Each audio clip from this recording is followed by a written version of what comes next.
All right, so I had some questions about onion rings, so I figured this quick little video would do the trick. I like them cut double thick, but if they're too thin, they're not fun.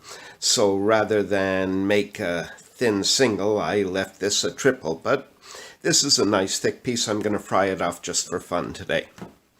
I've beaten the batter as it came out of the fridge. I like it nice and cold.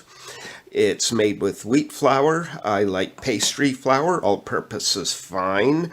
A little bit of baking powder, a bit of salt, and some cayenne, just a pinch. You can put in cumin or other flavors that drive your flavor boat.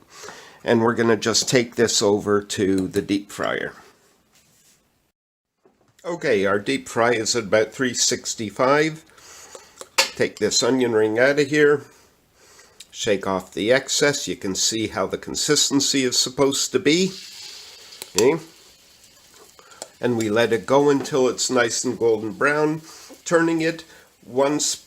It happens sometimes we flip it early. Better play less, works better.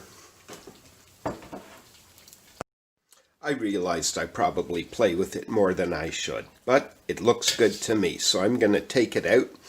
I'm going to put it into my strainer to just drain it off a little. Some people will put it on a paper towel. But we're going to take a little shift and see what we got now.